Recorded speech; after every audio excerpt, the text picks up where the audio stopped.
பித்தளத்தை தந்திரியா அல்லா, உள்ள பாக்கியத்தை தந்திரியா அல்லா, துர்ரியத்தை தந்திரியா அல்லா என்று நபி ஸல்லல்லாஹு அலைஹி வஸல்லம் அன்னவர்கள் அல்லாஹ்வுடைய நபியாக இருக்கக்கூடியவர்கள் இறையற்ற செல்வி இருக்கக்கூடிய இடத்திலிருந்து துஆ கேட்டார்கள். இறைவனுக்கு என்ன வேண்டும்? இறைநேசத்திலிருந்து அந்த இடத்திலிருந்து கேட்கக்கூடிய துஆ கபூலாக்கப்படும் என்பதற்கு குர்ஆன் நேரடியாக பதில் சொல்லிக் கொண்டிருக்கிறது. இறைவன் என்ன சொன்னான்? துஆ கபூலாக்காம விட்டானா தியானத்துக்கு போய் கேட்கிறீர்களா, அதனால நான் துஆ கபூல் செய்ய மாட்டேன் அப்படியா சொன்னால் இறைவன் அப்படி சொல்லவில்லை. இறைவன் சொல்லுகிறார், இன்னக்க சமயம் துஆ, நிச்சயமாக நஸரியா அலைஹிஸ்ஸலாத்துடைய துஆவை கபூல் செய்தோம் என்று இறைவன் சுப்ஹானஹு வ தஆலா கபூல் செய்த விஷயத்தை சொல்லிவிட்டு உள்ள கேட்டா உள்ள கொடுக்க வேண்டியதானே, யாராவது ஏதாவது உள்ள கொண்டு போறதுதானே. ஆனா இறைவன் அப்படி செய்யவில்லை. கேட்ட இடம் எது? இன்றைக்கு துஆ கேட்பதற்கு எத்தனை இடம் இருக்கலாம். இங்கேயும் கேட்கலாம், அங்கேயும் கேட்கலாம், அங்கேயும் கேட்கலாம், எந்த இடத்துல துஆ கேட்கலாம். ஆனால் வழிமார்களுடைய இறை நேசர்களுடைய சன்னிதானத்தில் கேட்கின்ற துஆவுக்கு என்ன மதிப்பு இருக்கின்றது என்பதையும் அல்லாஹ் அதே குர்ஆனில் தொடர்ந்து சொல்கிறார். எப்படிப்பட்ட குழந்தையை கொடுத்தார் தெரியுமா? பனானதுல் மலாயிகத்து வ காயிம யுஸல்லிபுல் மிஹ்ராபி அல்லாஹ் யுஸல்லிபு பிகரத்தில் அல்லாஹ் வஸையத வ அஹூர வ நபியன் அல்லாஹ். எப்படி சொல்றார்? அவன் கேட்ட துஆ நபி ஸல்லல்லாஹு அலைஹி வஸல்லம் கேட்ட துஆவுக்கு இறைவன் கொடுத்த பிள்ளை யார் தெரியுமா? நபி யஹ்யா அலைஹிஸ்ஸலாத்து வஸலாம் அவர்கள். நபி யஹ்யா அலைஹிஸ்ஸலாத்து வஸலாம் அன்னவர்களை தான் அல்லாஹ் சுப்ஹானஹு வ தஆலா இறைவனுக்கு தேவையுடைய இடத்திலிருந்து கேட்ட துஆவுக்கு கொடுத்த பரிசு நபி யஹ்யா அலைஹிஸ்ஸலாத்து வஸலாம். வேண்டிய குழந்தை கொடுத்திருக்கிறார். ஆனால் அந்த குழந்தைகளை எல்லாம் சாதாரண குழந்தை கொடுக்கவில்லை, நபியாகவே கொடுத்தான் இறைவன் சுப்ஹானஹு வ தஆலா. அதனால்தான் இந்த சிறப்பான சன்னிதானத்தில் சையது வாக்கத்தே மரியல்லாஹ் காதிர் வலியல்லாஹ் ரலியல்லாஹு தஆலா அவருடைய சன்னிதானத்தில் இருந்து நீங்கள் கேட்கக்கூடிய துஆவுக்கு கிடைக்கக்கூடிய பதில் என்ன தெரியுமா? கிடைப்பதில் சிறந்தது கிடைக்கும், கிடைப்பதில் பெஸ்டோ அதுதான் கிடைக்கும். அதுதான் பெருமாளுடைய சன்னிதானம். சாதாரண கேட்டால் துஆ கபூலாகும், சில நேரம் கபூலாகாது. ஆனால் வலிமார்களுடைய சன்னிதானத்திலிருந்து கேட்கக்கூடிய துஆவுக்கு கொடுக்கக்கூடிய இறைவன் கொடுக்கக்கூடிய மதிப்பு உங்களுக்கு தருவதில் சிறப்பானதை தருவார். பிள்ளப்பாக்கியமே எல்லாம் இருக்கும். ஆனால் வலிமார்களுடைய சன்னிதானத்திலிருந்து கேட்டால் அந்த பிள்ளப்பாக்கியம் கிடைக்கும். இன்னைக்கு தாய்மார்கள் எல்லாம் வருகிறார்கள், எனக்கு பிள்ளப்பாக்கியம் இல்லை, வலியில்லாதே உங்களுடைய சன்னிதானத்தில் நான் கேட்கிறேன், எனக்கு பிள்ளப்பாக்கியம் தர வேண்டும். இதை பார்த்து ஆக கேட்கிறார்கள், உள்ள வேண்டும் ஐயா வரணும், இப்படி கிண்டலாக கேட்கின்றார்கள். இந்த கிண்டல் எமக்கு செய்யப்பட்ட கிண்டல் அல்ல, அல்லாஹ்வுக்கு செய்கின்ற கிண்டல். அல்லாஹ் சொல்லுகின்றான், ஜக்கரியா அலைஹிஸ்ஸலாத்து வஸலாம் அன்னவர்களுக்கு பிள்ளை பாக்கியத்தை நான் கொடுத்தது மரியம் அலைஹிஸ்ஸலாம் என்று சொல்லக்கூடிய இறைவனுடைய செல்வியுடைய சன்னிதானத்தில் கேட்டதாக நான் கொடுத்தேன், அதில் கொடுத்தது சிறந்ததை கொடுத்தேன். அதை இன்று எங்களுடைய தாய்மார்கள் செய்கிறார்களா? இதற்குத்தான் சிறுத்து நோய்க்கு இருக்கிறது அழைக்கப்பட்டிருக்கிறார்கள். அல்லாஹ் நல்ல நேரத்திலே சிந்திக்க கடமைப்பட்டிருக்கின்றோம். அஹ்லுஸ் சுன்னத் வல் ஜமாஅத்தில் இருக்கக்கூடிய ஒரு சிறு குழந்தை கூட ஏதாவது ஒரு காரியத்தை செய்தால் அது குர்ஆனுக்கும் ஹதீஸுக்கும் முற்பட்டதாகத்தான் இருக்கும். அக்கீதாவுடைய விஷயத்திலே சரியானதாகத்தான் இருக்கும். அல்லாஹ்வும் ரசூலும் அங்கீகரித்ததாகத்தான் இருக்கும். இல்லையானால் எவரும் செய்ய மாட்டார்கள். அல்லாஹ்வும் ரசூலும் அவ்வப்போதே கட்டளைகளை இறக்கிடுவார். எனவே நாம் இந்த சன்னிதானங்களில் வலிமார்களுடைய தர்பார்களில் இருந்து கேட்கும் போது அந்த வலிமார்களுடைய இடத்திலிருந்து கேட்டால் நிச்சயமாக அல்லாஹ் சுப்ஹானஹு வ தஆலா எங்களுக்கு வாக்களை கொடுத்திருக்கிறார். அதே போன்று இந்த வலிமார்களுடைய சன்னிதானத்தில் மாத்திரமல்ல, இந்த வலிமார்களுக்கு அல்லாஹ் தன்னுடைய அதிகாரி என்ற பட்டத்தை கொடுத்திருக்கிறார். வலியுல்லாஹ் என்னுடைய அதிகாரி என்று சொல்லக்கூடிய பட்டத்தை கொடுத்து வைத்திருக்கிறார். எனவேதான் இந்த வலிமார்களை பற்றி சிலர் கேட்பார்கள், இந்த வலியுல்லாஹ் பற்றி அல்லாஹ் குர்ஆனில் சொல்லியிருக்கிறாரா, ஹதீஸ்ல சொல்லியிருக்கிறாரா? மனிதர்கள் கேட்கக்கூடிய கேள்விகள் எப்படி கேட்கின்றார்கள்? இங்கே செய்து வாக்குத்தீர்மானம் மனிதர்கள் இருக்கின்றார்கள், அஜ்மீரில் ஆஜாராக இருக்கின்றார்கள், ஷாஹாமி நாயகம் மாத்துஸ்தா ரலியல்லாஹு தஆலா அவர்கள் நாவூரிலே அடங்கியிருக்கின்றார்கள், இப்ராஹிம் மாத்துஸ்தா ரலியல்லாஹு அவர்கள் ஏர்வாடியில் அடங்கியிருக்கின்றார்கள். இப்படி அரங்கேற்றக்கூடிய இந்த வழிமாற்றத்தை பற்றி உங்களுக்கு யாருக்கா சொன்னதை வலியுல்லாஹ் என்று ஒரு கேள்வியை எழுப்பினார்கள். உங்களுக்கு இறைவன் சொன்னாரா அல்லது ரசூல் ஸல்லல்லாஹு அலைஹி வஸல்லம் மன்னர்கள் சொன்னார்களா என்று ஒரு மனத்தனமான ஒரு கேள்வியை கேட்கிறார்கள். உண்மையான புத்திசாலி இந்த கேள்வியை கேட்க மாட்டார். ஏன் தெரியுமா? குர்ஆன் இறங்கினது எப்பொழுது? குர்ஆன் இறங்கப்பட்ட பொழுது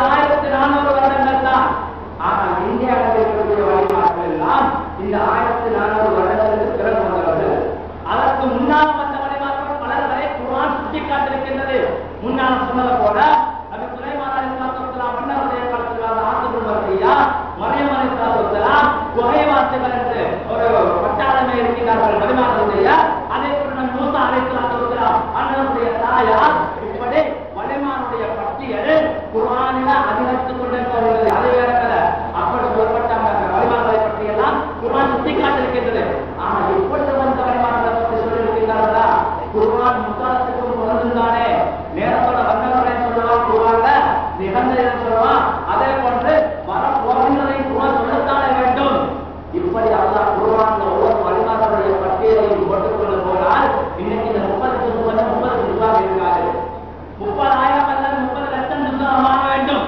ஒவ்வொரு வழிமார்களையும் சுட்டிக்காட்டிக் கொண்டிருந்தால் இறைவன் இவர் வழியெல்லாம் இந்த புத்தகத்தில் கேரியர்களையில் உறப்பு வழியெல்லாம் இருக்கின்றார். இப்படி இறைவன் சொல்லுவார்கள். அதே போல ராஜாநாயகம் அங்கே இருக்கின்றார், சாலமின் நாயகம் அங்கே இருக்கின்றார். இப்படி ஒவ்வொரு வழிமார்களையும் அல்லாஹ் குர்ஆனில் சொல்ல போனா இறைவனுக்கு இது 30 ஜிஸ் அல்ல, 30,000 30 லட்சங்கள் தேவைப்படும் எல்லாத்தையும் சொல்லிக் கொண்டு போவதற்கு. ஆனால் இறைவன் சூசகமாக இத்தனை வழிமார்களை பற்றியும் வளர்ந்த குர்ஆன் வருவதற்கு முன்னால் வந்த வழிமார்கள், குர்ஆன் இறங்கிக் கொண்டிருக்கும் போது இருந்த வழிமார்கள், குர்ஆன் இறங்கினதுக்கு பின்னால் வரக்கூடிய வழிமார்கள், அந்த பின்னால் வரக்கூடிய வழிமார்கள் இருக்கிறார்களே, இந்த லிஸ்டில யார் யாரெல்லாம் இவர்கள் கேட்கின்றார்களோ, இவர் வழியுள்ள ஆண்டு குர்ஆன்ல சொன்னாரா என்று யார் யாரெல்லாம் கேட்கின்றார்களோ, எந்த வழிமார்களை சுட்டிக்காட்டுகின்றார்களோ அத்தனை பேருக்கும் ஜவாபை வரையை இறைவன் குர்ஆனில் உரையாற்றி இருக்கிறார்.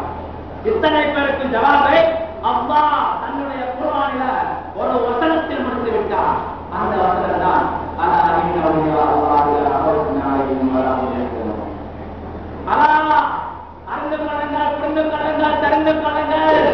இந்த அலா என்ற வார்த்தையை இறைவன் சொல்வதாக இருந்தால் ஒருவனை பார்த்து உணர்ச்சி விட்டு இருந்தான், மனிதனே முக்கியமான ஒரு விஷயத்தை நான் சொல்ல போறேன், நீ தூங்கிக் கொண்டே இருக்காத, இந்த நேரத்தில் சொல்லுகின்ற விஷயத்தை கேளு என்று இறைவன் எம்மை உற்சாகப்படுத்துவதற்காக வேண்டிய சொல்லுகின்ற வார்த்தை. ஆனா இந்த வார்த்தையை சொல்லிவிட்டு சொல்லுகின்ற வார்த்தை தெரியுமா? இன்ன அவுலியா அல்லாஹ் லா ஹவுஃபுன் அலைஹிம் வலா ஹும் யஹ்சனூன். எத்தனை வழிமார்கள் இந்த உலகத்தில் தோன்றினார்களோ அத்தனை வழிமார்கள் நிச்சயமாக வழிமார்களுக்கு அவர்கள் எந்த தவறையும் உணராட்டார்கள், அவர்களுக்கு எந்த பயமும் கிடையாது என்று அல்லாஹ் சுப்ஹானஹு வ தஆலா ஒட்டுமொத்த வழிமார்களுடைய விஷயம் உரையாடல்களுக்கு முடித்துவிட்டார்.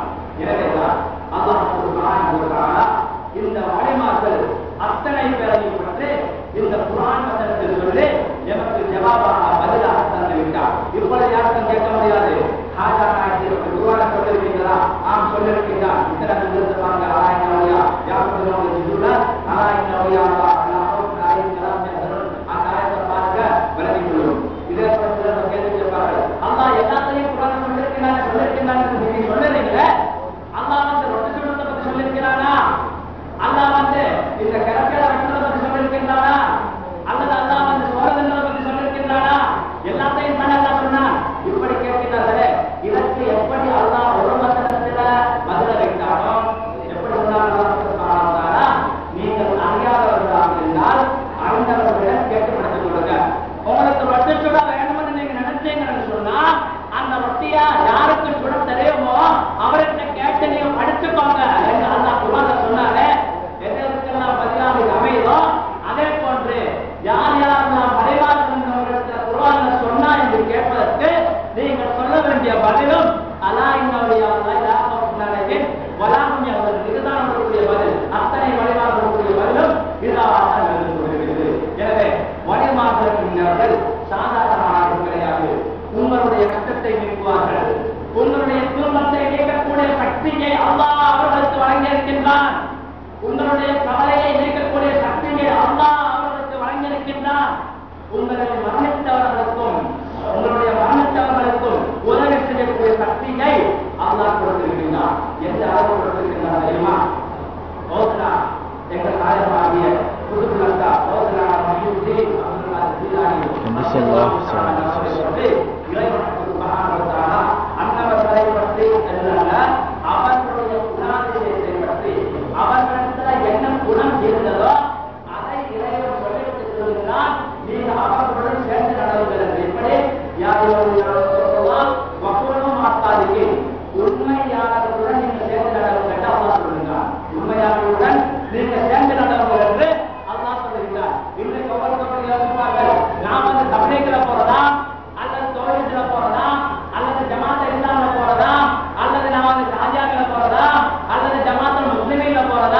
எந்த கூட்டத்தில் நாம் போய் சேர்றது, எதை நேர்மறை பெற்ற கூட்டம், எதுல போய் நாம் சேர்ந்து நடக்கிறது என்று ஒவ்வொருவரும் நினைக்கலாம். உங்களுடைய உள்ளத்தில் எல்லாம் வரும். எல்லாரும் நமக்கு தானே சொல்றாங்க, எல்லாரும் நமக்கு தானே சொல்றாங்க, எதுல போய் நாம் சேர்றது என்று கேட்ட கேள்விக்கு அல்லாஹ் பதில் சொல்லுகிறார்.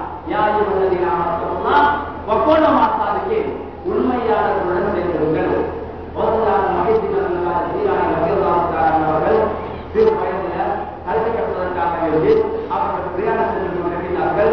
அந்த பிரயாணத்தில் ஒரு தாய் சொல்லுகிறார், மகனே எக்காலத்தில் போய் பேசக்கூடாது, உண்மையை தான் பேச வேண்டும் என்று தாயுடைய வசியத்து அவர்கள் சிறு வயதிலேயே பிரயாணத்தில் செல்லும் போது கல்வர்கள் இடைமறுக்கிறார்கள். கல்வர்கள் எல்லாம் எல்லா பொருட்களை சூறையாடுகிறார்கள்.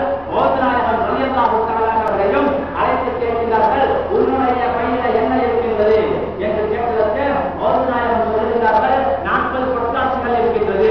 இந்த சம்பவம் எல்லாம் ஒரு காலத்தில் ஸ்கூல் புத்தகத்தில் வந்தது, பாடசாலை புத்தகத்தில் வந்தது. உண்மை பேசிய சிறுவன் என்ற தலைப்பில் இந்த சம்பவம் எல்லாம் வந்தது.